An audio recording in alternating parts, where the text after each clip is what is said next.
Welcome to Bunny Hugs and Mental Health, the podcast that deals with all things mental health. We talk to professionals, survivors, and loved ones about their sometimes informative, sometimes uplifting, and sometimes tragic stories.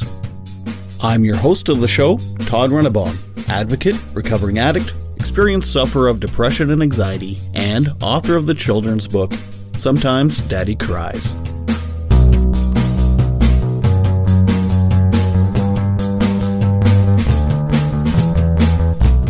Hello and welcome to another episode of Bunny Hugs and Mental Health. I am your host, Todd Runnebaum. Thank you for all your comments and questions and things over the last week. I'm going to read a couple from a few people here about our last week's episode with Daniella before we go on to part 2. But first, I quickly want to talk about next week's episode. It's with a TikTok celebrity. He's got hundreds of thousands of followers, millions and millions of views. His name is Paul Fluffy Sinclair. He lives in Australia. He is a gay farmer. He cusses. He's a real character. He's really funny. But about a month ago, his videos turned pretty dark, and he was crying, and he was having a mental health kind of crisis and breakdown. So I emailed him, and he agreed to talk to me about it. And he's really great. He's funny. He's sincere, and just a good guy all around. So here's one quick comment from Jared on Twitter. I won't say last names just in case, but he says, "Great job. Thanks, Daniella, for sharing your story. Looking forward to part 2. Thank you, Jared, for that. This is from Brandon on Twitter. Just listen to the first part. Cool story. Glad to call you one of us now. See, not everything out of Winnipeg is bad. LOL. I don't know if cool is a proper adjective for her story, but thank you for the comment, Brandon. And this comment is from Christine off Facebook. I'm listening right now and can relate with Daniella and how her father was. My father was the same way. He had undiagnosed OCD and anxiety and depression issues for his entire life. He eventually never came out of his bedroom and died of heart failure at 74. I thought this behavior was normal, and as I got older, immediately recognized it in myself. It took me 42 years, though, and have currently been on meds for 5 years. Thanks to Daniella and speaking about her family. Can't wait for part 2. Thank you so much for that, Christine. And, well, here's part 2. I hope you enjoy it. So if you want to leave any comments or concerns or questions or anything, you can follow me on Facebook, Bunny Hugs and Mental Health Podcast, on Instagram at Bunny Hugs Podcast, Twitter, Bunny Hugs Podcast, and on TikTok, it's Bunny Hugs Podcast. I think, I don't remember. There's too much of this social media stuff. But anyway, I want to make a quick comment about these 2 episodes. I spoke to Daniella shortly after we recorded these, and she just to double check, she checked with her dad as to what his diagnosis was. He beat around the bush and kind of gave her some weird messages and stuff. So she has not really confirmed what the diagnosis actually was. I believe she said it was narcissism and borderline personality disorder. However, her father has not actually confirmed that, but she swears she heard that was the diagnosis at one point in her life. So there you go. Take what you want from that. Last week we left off with Daniella in her teen years.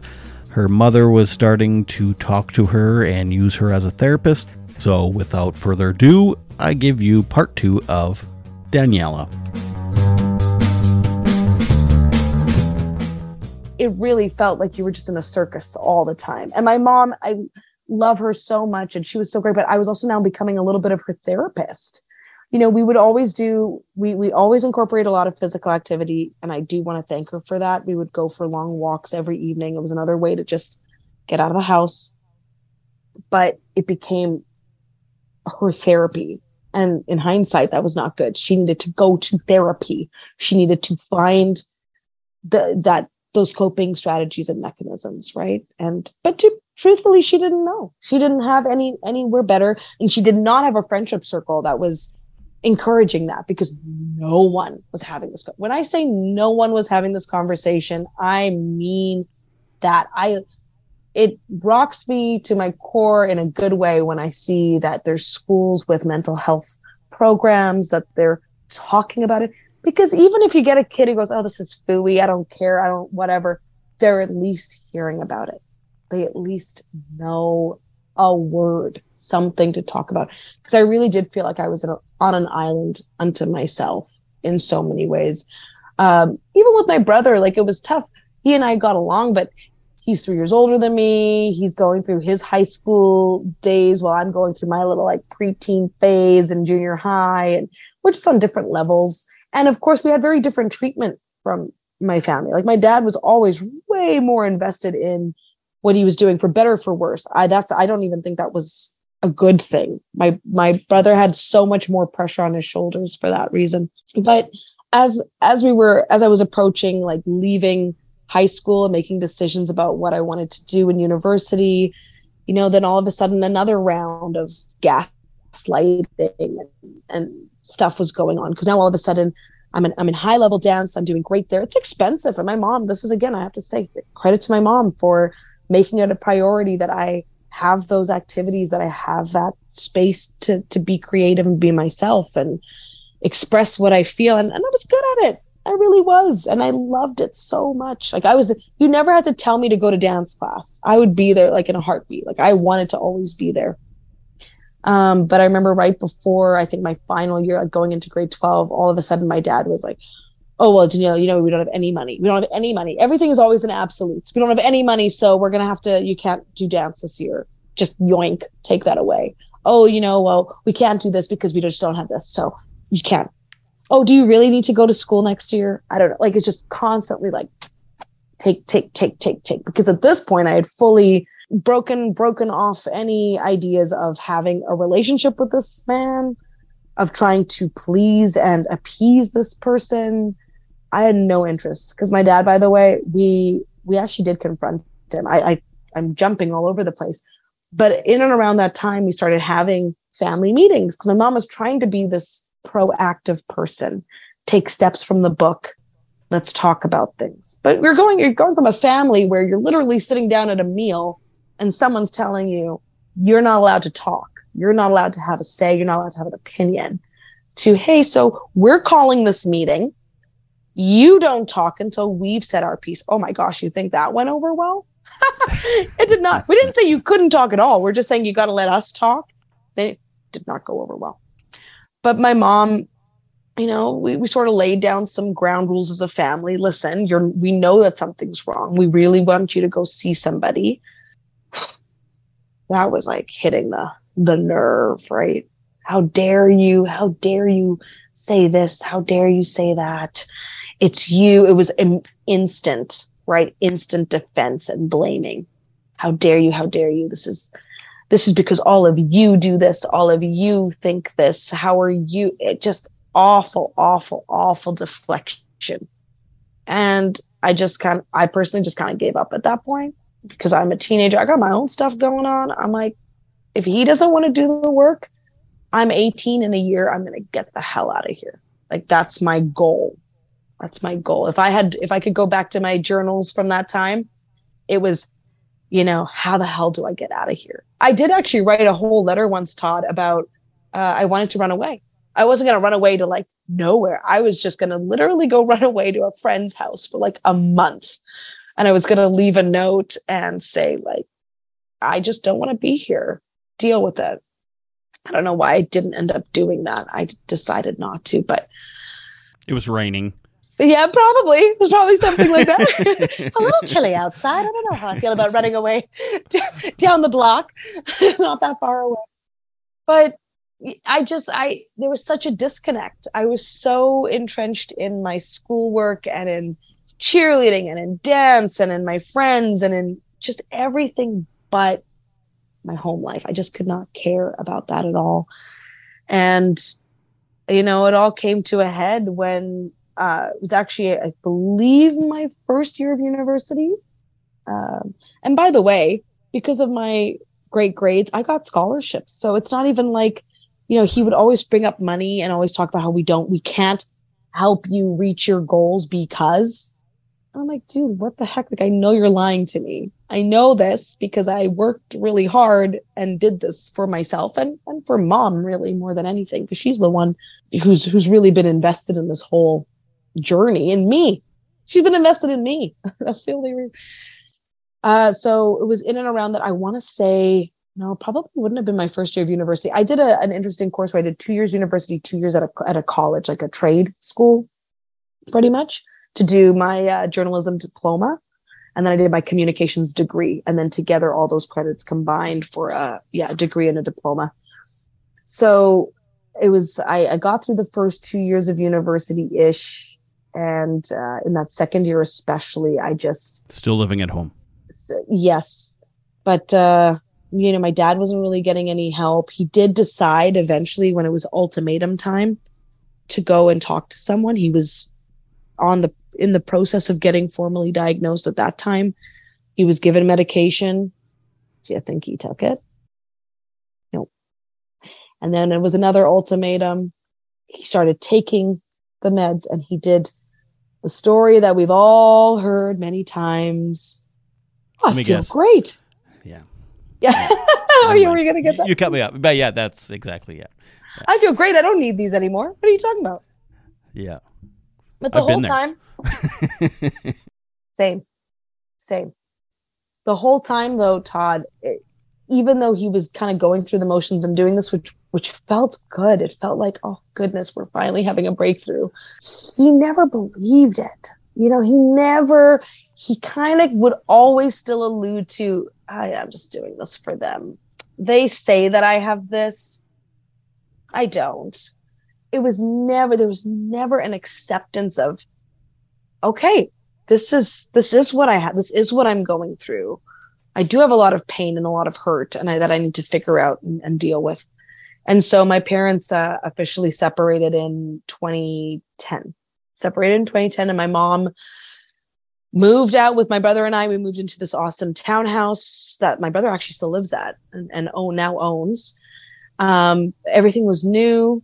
We started fresh, new furniture.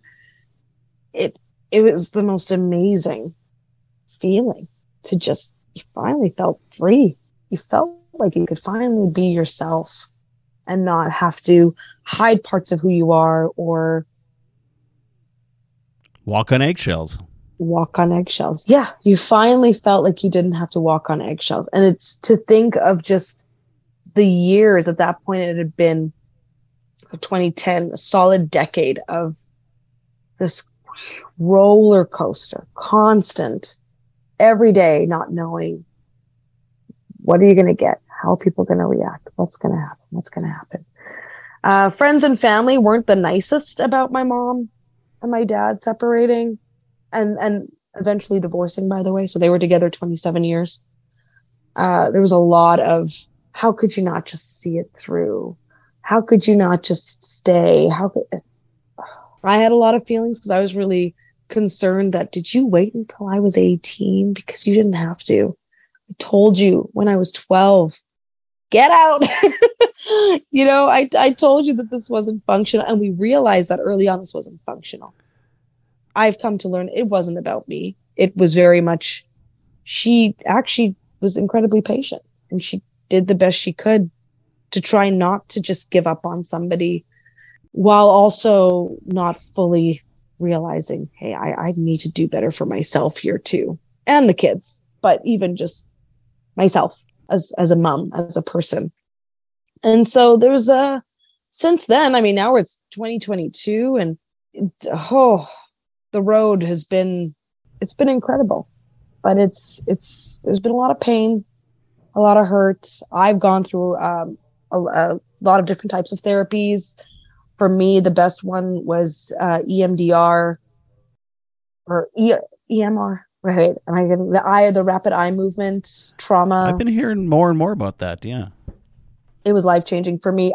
Again, I'm not going to say it's for everybody, but we really were able to go through a lot of things and process a lot of things, because that's the whole idea behind it, is that you finally get to go back and process the trauma, but you get tools, like you build up, everything builds, every session builds, and there's a very measured response to it. EMDR is the name of it. Eye movement desensitization and reprocessing, EMDR. And I was pointed to that because another friend of mine actually went through it. I started having a lot of breakthroughs with mental health because I believe the universe always puts you where you need to be when you need to be there.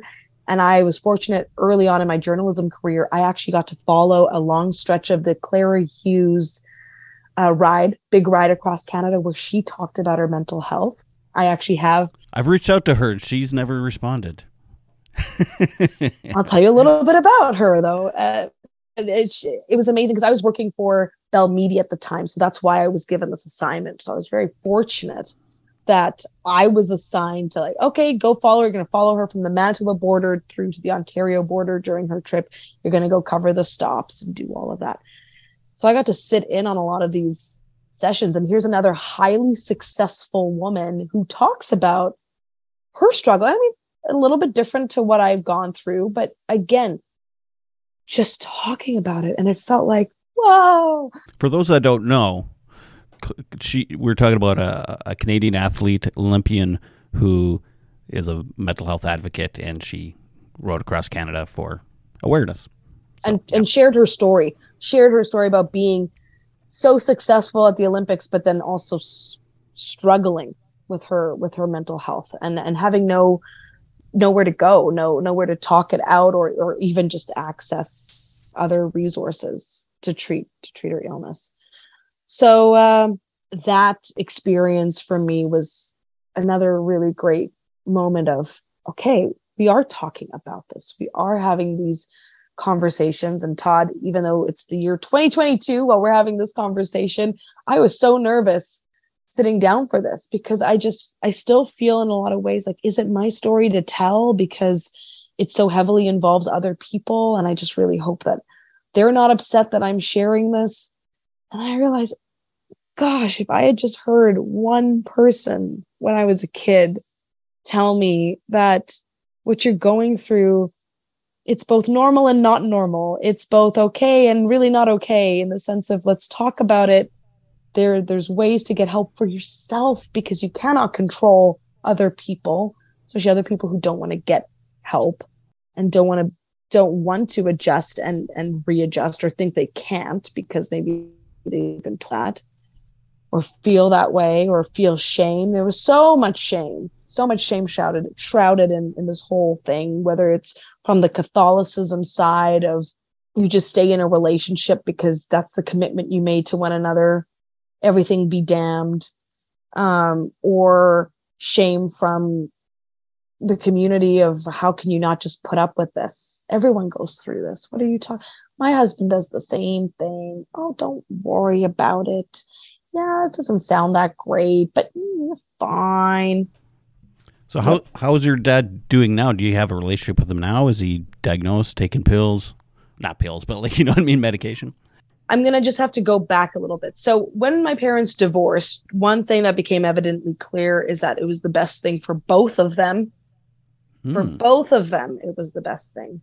My mom was able to just start living a bit more free. She kind of had her own little teenage phase when she finally, went out and was like, "Whoa, the world is my oyster now. I don't have to feel like I'm living under the thumb of someone else, and I can just do my thing." And that was hard. That was a little bit hard for my brother and I because we had never seen my mom. So like, I'm just going out, I'm just doing my thing, Whoa, okay. You're not just going to bed at 8. Okay, we got it. But at the same time, like I was an adult at that point. And, in hindsight, I can't imagine being 27 years with somebody and in that much of a psychologically abusive relationship. And from what I know, from the discussions I've had with like my brother and my mom and my own experience, there was never any physical abuse. And not that is even an important note to make, but it kind of was, because for the longest time for us, we were always being reinforced that the only real abuse that's really abuse is if it's physical or sexual. And we were very much fortunate that that wasn't the case. I mean, because you just never know how these things manifest and come out and how people deal with their unresolved trauma. Sounds like you're poo-pooing it. Yeah. Like, don't compare. You Yeah. can't compare pain and trauma. You legit had pain and trauma, and don't be You like, can cut well, that at out least it too. didn't hit us. No, it's good because people do that. That is what we heard. Yep. We heard it from our community, and it sucked. It really sucked. And then in the divorce, there were people that, you know, chose sides. And I always say, why? If you want to go be friends with him, go be friends with him. But you guys actually aren't really friends with him. You only like him when he shows up and he's his extrovert, boisterous, socially engaged self, who is very dynamic and engaging, like narcissists can be. People like to be around them at times. Exactly. So of course you like him, but you're not really his friend because you're not dealing with the truth of what's happening. You don't question anything that he does. You don't, or ask, maybe not even question, but ask, hey, how are you doing? And when it was the divorce, it became, oh my gosh, how is it after that divorce? You know, it was this very bizarre dynamic. And, you know, it was hard. It was hard because obviously I'm going to be on my mom's side. If we're picking sides, I'm on the side of being well. I'm on the side of getting through this and being in a better space and finding room for that. I did go through a lot of my own counseling. And at the time too, I was just finishing up my schooling and I moved away from home. So there was a lot of changes happening in my life. At that time too, so I moved to Saskatoon was one of my first big move after that. And my dad was actually in regional sales, like for his company. He oversaw the Saskatchewan region. So weirdly enough, when I was in Saskatoon, I actually got to know him better than when I was in Winnipeg, because he would be driving in and he would have time. And so we started to make a bit of a routine once a month. Let's go get dinner. Let's just go get dinner. Very surface level conversations. He still wasn't really great with communicating. You know, like I would tell him, hey, so guess what? I got an employee of the week accolade at work. Kind of like the good news letters, bad news. Yeah. And I was proud of that. I had just started my new job. I felt really good about it. And, you know, the old, I guess they had no one else to give that to. Not a great joke when you're the dad who like literally always put me down, right? So it's one of those things where it's like on its nose, it's just a stupid comment. But when it comes from that source, it just really made me feel like, wow, I'm trying here, bud. I'm trying to tell you something. And it's just coming up short. But we did get to know each other a lot better during that time. And I did a chakra reading. I don't know if you've ever done one of those. I had someone read the energies of my chakra. And it was so incredible because the throat chakra, she paused on it. She was like, ooh, you are very blocked here. Like there's a big, big, big block in your communication. And she's like, I'm getting this. She's like, were you not supposed to be here? That's what she asked me. Were you not supposed to be here? And I didn't know what she meant. Like if she meant like at the appointment, which was actually gifted to me by a friend, or what she meant by it. So I said, what did you mean by that? Like, I'm getting a sense like you were supposed to be a boy or you were not supposed to be born. And I went, woo, okay. It's a lot to take in. 2 days later, my dad's in town for our dinner. And I asked him, I said, Dad, did you want a second child? And he said no. Hello, everyone. Just a quick break here. I hope you're enjoying the episode.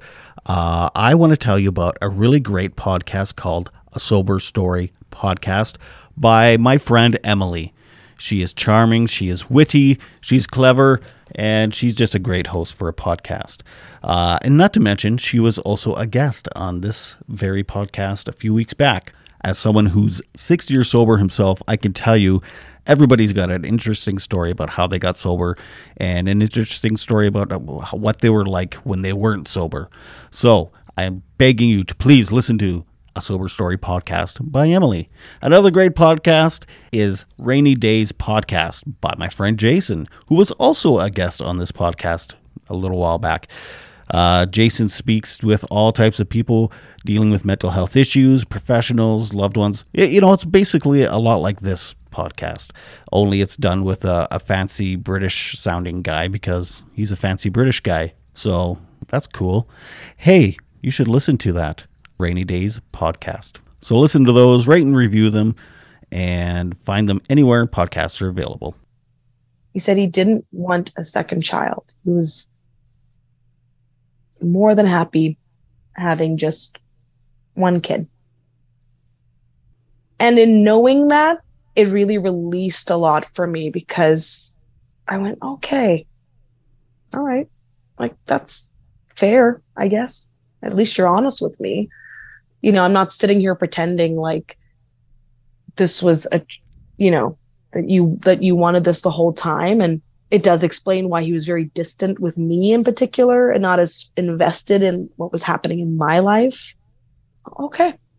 And we had a very open conversation that night. I also, during those dinners, I started to ask him more about his military time. Oh my God, it's awful.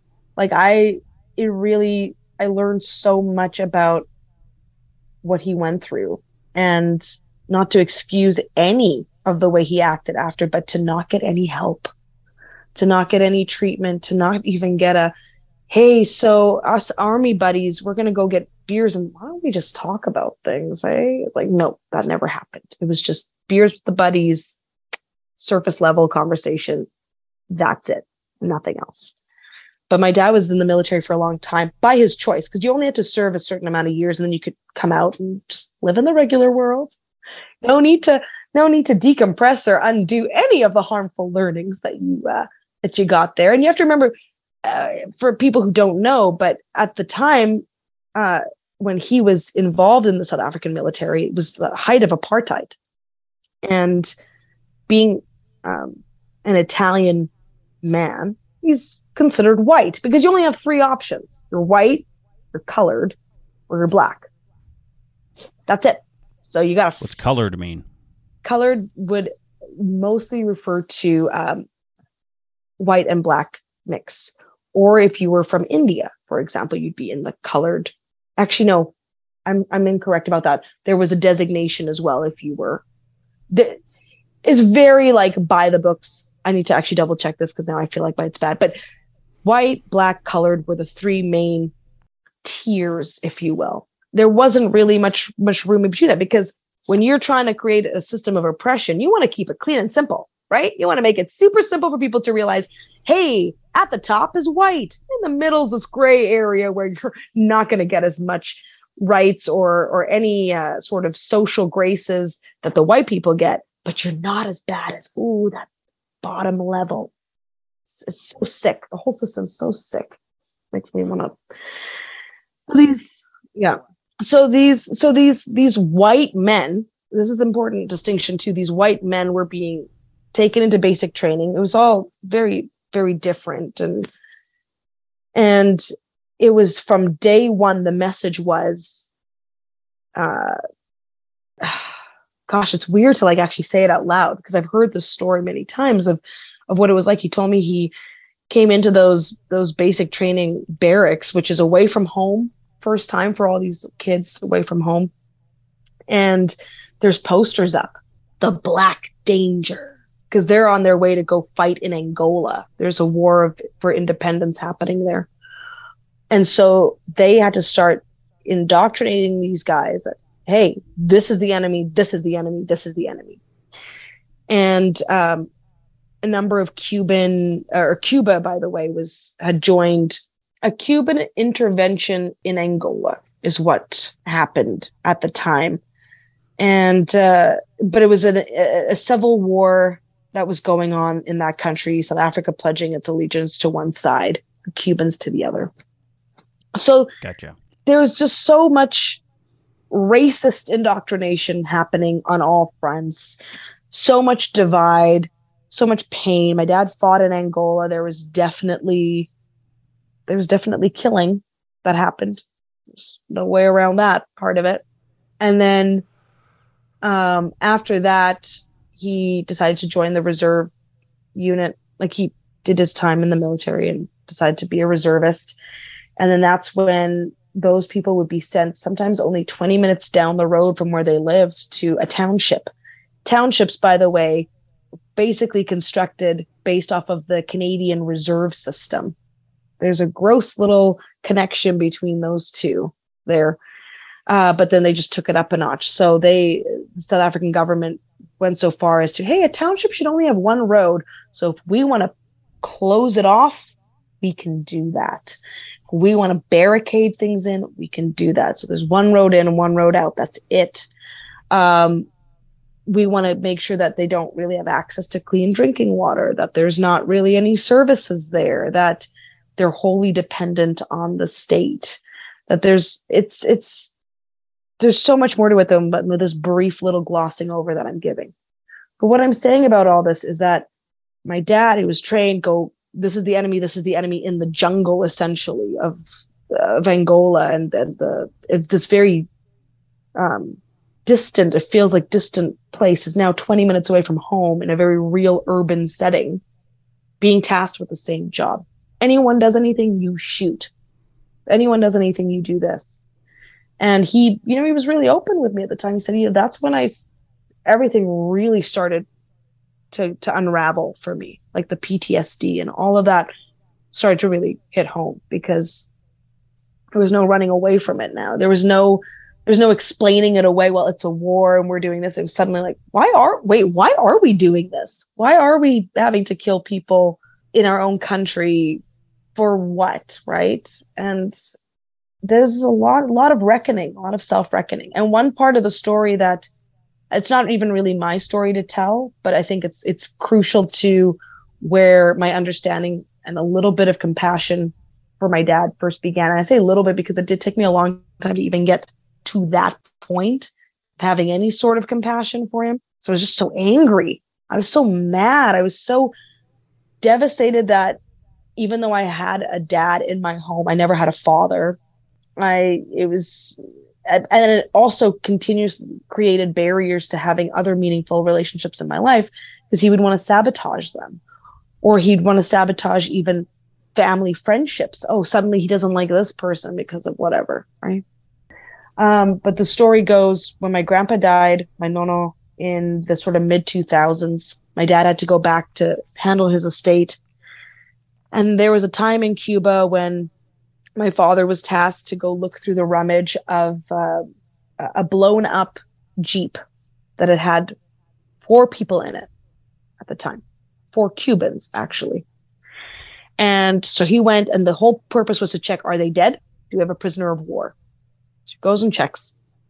They're dead. But he finds in the console of this Jeep a stack of letters. And you're not supposed to do anything. You're not supposed to do anything with letters or anything that's Cuban, even. And if you have it on you, oh my God, you go to jail or worse, right? Like, it's not a joke. You don't want to be caught with any correspondence or anything like that. But my dad took these letters. I don't know why. He just did. Goes home. My grandpa my nono is a really worldly man, knew a lot of different languages. Remember, kids, this was the time before the internet. There was no Google Translate. And he asked my grandpa, hey, do you mind translating these? And my nono just explodes. What are you doing? How can you have these letters? You could literally get yourself and you get yourself killed, but you get our whole entire family in a lot of trouble, politically blacklisted, a number of things. He says, I'm going to burn these right now. Well, fast forward, grandpa passes away in the sort of mid-2000s. Dad's looking at the estate. And what does he find? But these letters. These letters are still there. And the whole point of the letters was my dad just kind of always wanted to know, like, who wrote to these men. Turns out they're all addressed to like one person. And it was because at that point we were able to to use like a computer translator type system. And we were able to find someone to translate the letters for us. I say us, but my dad did all the work. But he was this like lit a fire in him like I've never seen. Like it was like a light went off. And it was around this time that he actually did become a bit more receptive to getting some medication and getting some help. So I will give credit where it's due at that point, for sure. It took a while though. Like it took a couple of years to kind of get all the pieces together because there's just a lot going on. And it turns out that the letters were there's a letter from like this soldier's parent, this Cuban soldier's parent, and a friend, and then one of them was a girlfriend. Anyway, there were 5 in total. And my dad decides, as his way to heal from his trauma, he's going to write to these people and tell them what happened to their child and take responsibility for his role in that day and in what happened. Because he's clearly never gotten over it. Obviously, how can you? That is so hard. So I will say, it's really sad. The whole thing is really sad. I hate it. So he sends these letters out. 4 of them come back with address cancelado, like obviously these people don't live there anymore. One of them comes back and it's a written letter. It's a written response to this letter that my dad sent. And it says, wow, thank you for sending me this letter and sharing your story. I am, the soldier's name's Jorge. I am Jorge's now ex-wife. And she goes on to explain, Jorge came home. Jorge's not dead. Jorge had a great life, 3 kids, has a great life. He's alive still. A number of children. They got married. She was the sweetheart that they had been writing letters to. And my dad, this is just huge. What the hell happened? He ends up connecting with Jorge directly. Turns out there were 5 people in the Jeep that day. And he had somehow managed to, after being like blown off, like blown out of the seat, basically, get up and run into the wilderness. And he managed to survive 10 days, like, and it was bad. Like he detailed, like I read this letter, Todd, and he detailed the things he went through. He obviously had thoughts of suicide because he had a gun on him. And there were times when he came very close to that. I should say thoughts of taking his own life. He had to drink his own urine because there was no water anywhere. Like, and he was a kid. He had lied about his age to go fight. So he was about 16, 17. So young. Good. And he made it. He survived. He was able to link up with another Cuban group that was there, and they military discharge sent him home, right? Because he was injured. And so my dad and Jorge actually met in Cuba. And I get chills talking about the story because like it's probably like the proudest I've ever been of my dad, right? I mean,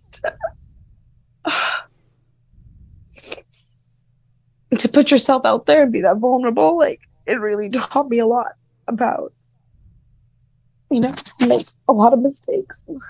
And it's, I think that's why it's so hard when I share these things from the past, because it's so easy to paint someone with a certain type of brush and a certain type of like, this is just who this person is. And it really isn't. It was just like, God, if you had just gotten help, if you had just been able to. No would have died earlier. No, that's not what I'm trying to say. Oh. Yeah.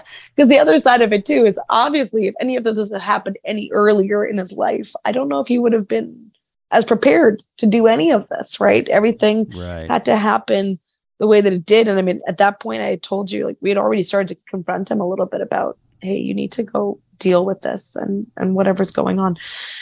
So, I mean, on that level, I've learned a lot. Unfortunately, I wish I could say there was a happy ending and that my dad and I are like, kick his leaves and talk all the time. But I've learned I have to set boundaries. And in a lot of ways, right now, our relationship has gotten more distant because it's the people you surround yourself with. the type of things you engage with, he's just not in a good place. And so to keep myself healthy and to keep myself safe, and you set that boundary. It doesn't mean like I'll never talk to you again, I don't like you. It just means whenever we have a conversation, you get very angry and rude, and we just can't have conversations right now that are productive. That's the best way to put it. We just can't, to either side, and productive even in the sense of just, hey, how are you doing? And make it be meaningful. Because why waste our time talking in circles just to say that we've talked in a circle? I don't see the point in that. Is there room, hopefully, for change and growth? I hope so. But I'm also at peace. We've gone through a lot in this last, just the 12 years since the divorce, since my parents' divorce. And as I've said, credit where it's due, he has done a lot of work on himself. Unfortunately, when you stop that work, it can go back.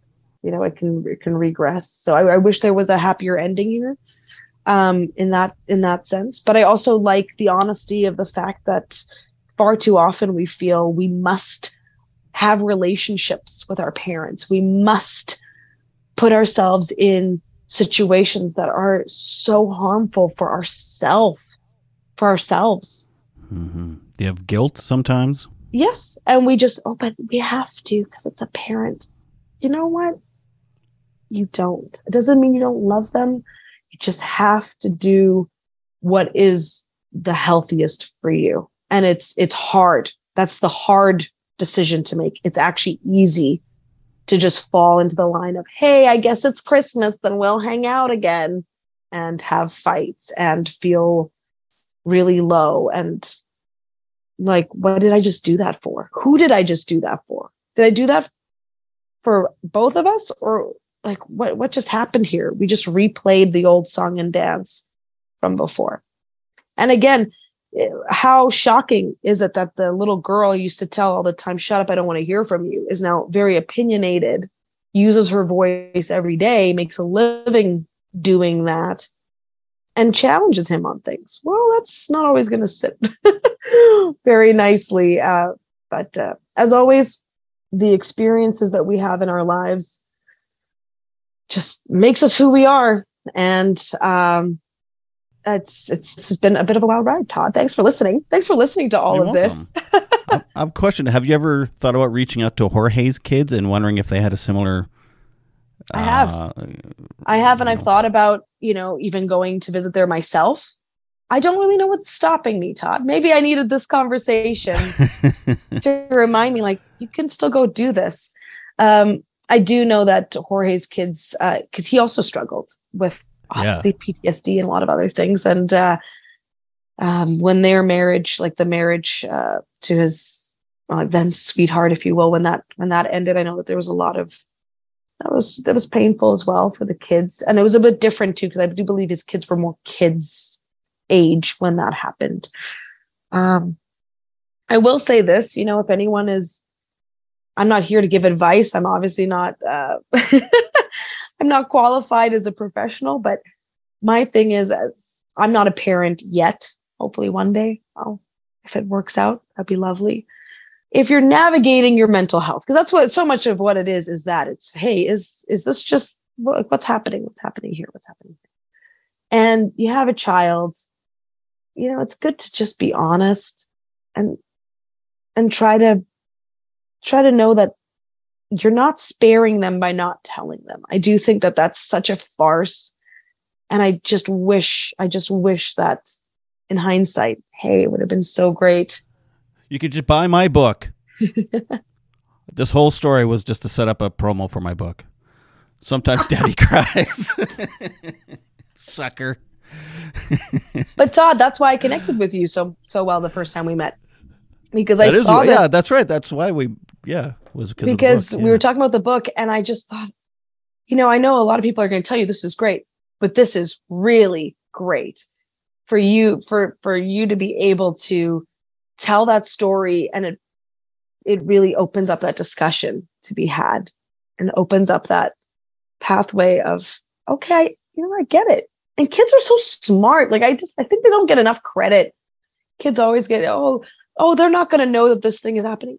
They know, or they at least know that the energy is not where it needs to be, or that this is not really a functioning scenario. I do want to make this about me or my book, but it's amazing how many women are, like, it's almost all women that buy the book. It's not like I wish it was men seeing it and going, oh, this would be great. This would explain a lot to my kids of what I'm going through. But it's not. It's the wife. It's the grandmother. It's the mother that's buying the book and going, oh, my son's going through this. My husband's going through this. My whatever. And it's the women in the scenario that's buying the book to explain to the kids. So I think a lot of it, I mean, it's great for helping kids, but it seems to be also, like you said, it was hard for your dad to accept that he was going through stuff. So it seems like the book is helping men accept that they're having challenges. So anyway. No, but it is a worthy point, though. No, I'm glad you brought it up, though, because as much as I'm talking about how great it is that we're having these discussions of mental health, men especially, there's still a barrier there. There's still a block. And it's really unfortunate to see, because we really need to help our young men of all ages. We need to help them. And they're so important. Like, it doesn't serve anybody to have people with so much pain and undealt with trauma out there in the world trying to raise kids, or struggling to raise kids, or whatever, right? We need everyone to be part of this and involved and invested in trying to be healthier and more conscious human beings. Thank you so much, Daniella, for that, for being open and vulnerable. And again, Daniella's never spoke publicly about her story, so I just think it's amazing that she does that. I think it's amazing that any of my guests do that. So thank you again, and I very, very much appreciate you telling your story, and so does everyone else listening. And don't forget, next week I am speaking with Paul Fluffy Sinclair. Go follow him on TikTok right now and go check out his videos. He's just a very charismatic, wonderful guy. And one more thing, I just want to thank Christine for her comment earlier, and also for reminding me that for the last couple of weeks, I haven't been signing off with, don't forget to make your beds and take your meds. Bye-bye.